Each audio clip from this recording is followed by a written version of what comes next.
together. Mr. English is back with another innovative video about Ielts reading module. In this video you will learn 9 bands tips and tricks about reading module. Watch this video till end and give your feedback by the end of the video. Today I'm going to present to you with the third lesson related to subcategory of IELTS reading, that is yes, no, not given or true, false, not given. The basic concept as I have described in the earlier lessons, but yet I would again repeat that one, that what kind of questions are yes. These are the 4 statements given. If the statement given is agreeing with the information in the passage, then it's yes. If the statement is contradicting in the source passage, then it's no. And if it is impossible to say that this statement is related to the information provided in the source passage, then it will be considered as a not given. So first of all, let's find it out. First of all, read the instruction. So do the following statements agree with the claims of the writer in reading passage 1? So whatever the information is given, it would be definitely in the reading passage 1. So let's go ahead and find. The first statement is only 2 Japanese pagodas have collapsed in 1400 years. Let's move to the source passage, and our keyword is 1400 years. We can go there directly. Alright, so this is our keyword 1400s. So we can find from here, for example, okay, records show that the only 2 have collapsed during the past 1400 years. Okay, and what about this?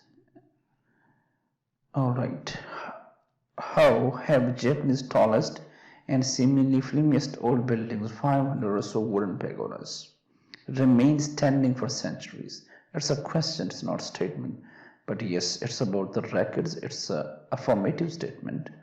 So the answer for the question number 1 is yes. Yes. Okay, let's move to the question number 2. Okay, the Hanshin earthquake of 1995 destroyed the pagoda at the Toji temple. Whether this earthquake this is our keyword, okay, did it destroy the Toji temple or not? Pagoda at Toji temple. Let's move, but let's find where that flood was, the Hanshin. Okay, here it is.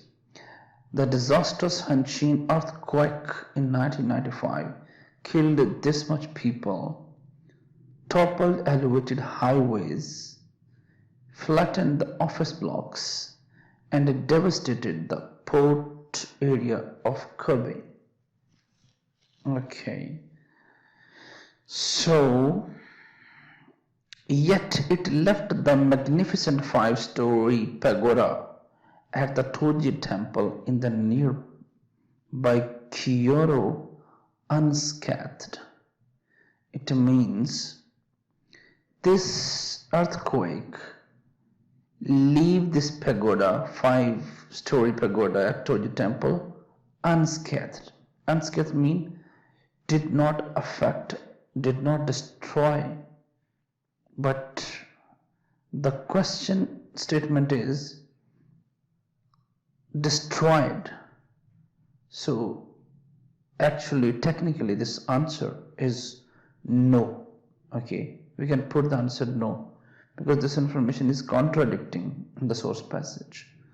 Okay, let's move to the next question, that is question number 3. The other buildings near Toji pagoda had been built in the last 30. So 30 years is our keyword. We can find it out where we can find 30 years and the buildings nearby. Okay. So Japanese scholars have been mystified for ages about why these tall, slender buildings are so stable. So it was only 30 years ago that the buildings industry felt confident enough to erect office blocks of steel and reinforced concrete that had more than a dozen floors. So I believe there is no such kind of information. Okay. In this context, answer could be called not given because there is no any relevance.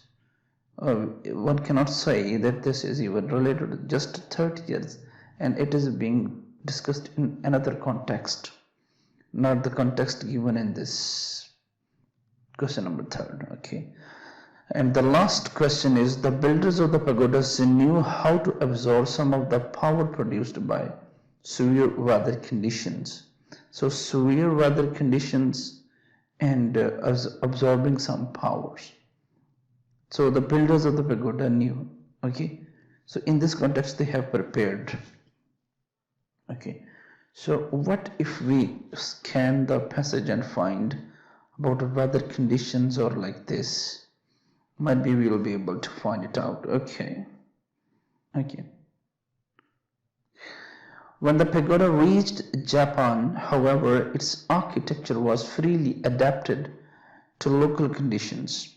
They were built less high, typically 5 rather than 9 stories, made mainly of wood, and the staircase was dispensed with because the Japanese pagodas did not have any practical use but became more of an art object. Because of these typhoons that battered Japan in the summer, Japanese builders learned to extend the eaves of the buildings further beyond the walls, and this prevents rainwater gushing down the walls. So it means the pagodas were, first of all, they were adapted, in fact freely adapted to local conditions, and they also prevent waterfall gushing towards the wall. So in this context it could be said that the answer to the question number 4 was saying the builders of pagodas knew how to absorb some of the power produced by. Yes, and the answer is yes. Okay, hopefully you will have. Hope so you have enjoyed this video. For more videos please subscribe my YouTube channel Free Ielts Essential. Like, share and comment videos on Ielts. Also visit my website www.freeieltsessential.com. For any query please write an email on freeielts.freeielts@gmail.com. Keep on watching Mr. English videos on Ielts.